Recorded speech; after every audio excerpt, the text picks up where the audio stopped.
Okay, we're looking forward to playing Furman. I haven't played them, I guess, in several years. First time since I've been here. Those guys, they got a rich tradition at Furman. In fact, the winningest football programs in North and South Carolina, they're second to Appalachian State. Furman right there.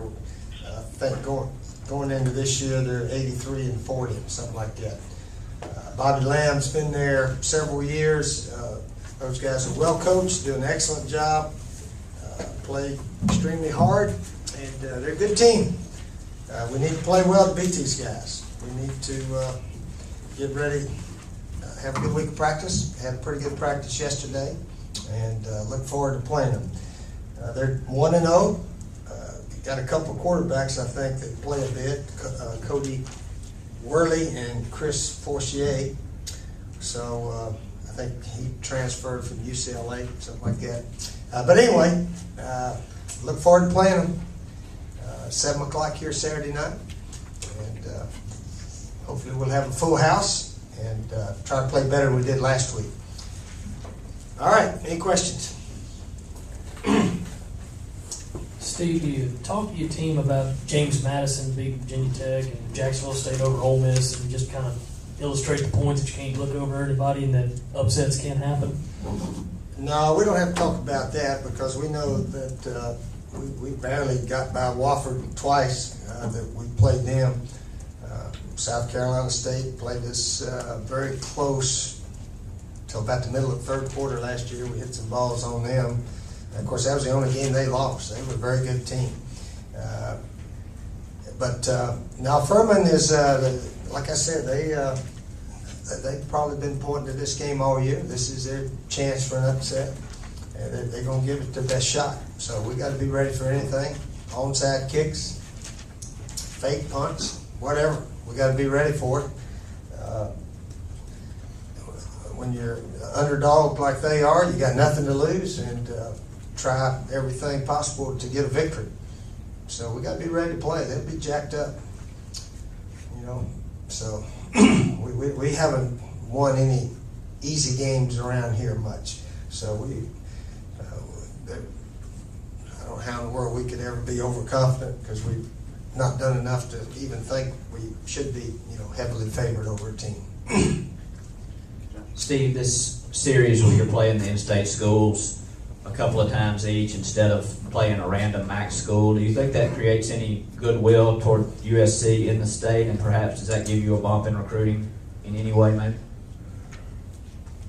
I don't know how much bump in recruiting it gives us, but we got to play somebody. We have three choice games, and I guess when I got here, the athletic director said, "Do you mind playing the in-state schools?" I said, "No, why not? We got to play somebody."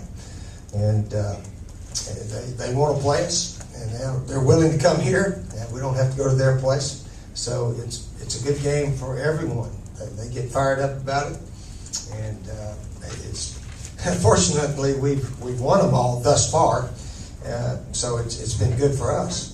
And now if we'd lost a few of them, you know, it probably wouldn't look very good, but we probably would have lost to someone else anyway.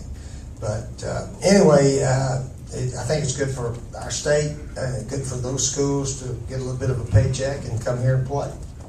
And but we got to be ready to beat them. So we've had some very close games, and this one very likely could be a very close one also. Has Marcus Lattimore responded to his performance against Georgia the way you thought he would? Well, I don't know, Scott. We haven't been together all that much, just one practice. But Marcus comes from a big-time high school program up at Burns, as we all know. And he's had a lot of praise, a lot of accolades, a lot of recognition, high school All-American and all this, Mr. Football in the state. So he's had a lot of attention. Hopefully he'll stay well-grounded, which I think he is, and get ready to play this week. He's only played a couple of games, and certainly everyone knows about him now. But he's got a lot of goals, and his commitment level is very good. So we expect him to be ready to play this week. He had good practice last night, nothing different. And in fact, I had to get on him a little bit the Georgia week. He wasn't running his plays out 20 yards or so. So he picked that up a little bit. And last night he was running them out a little farther than 20. So that's always encouraging.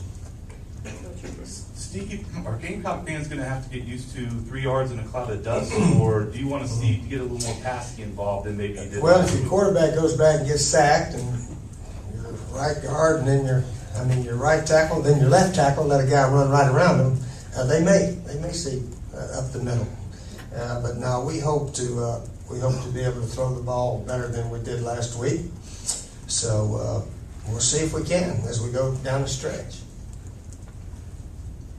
Steve, what do you think about fans, media already comparing Marcus to Heisman trophy running backs like George Rogers and Herschel Walker? Do you think it's way too early for any of that type of speculation? That's only human nature. And when you have a sensational game like Marcus did last week, that's going to happen. So he's got to handle it. We have to handle it and not get full of ourselves and get ready to play every week. I think Marcus, we're all smart enough to know that one game doesn't make a career. And I really believe he'll be fired up and ready to go against Furman. That's a school pretty close to where he grew up there.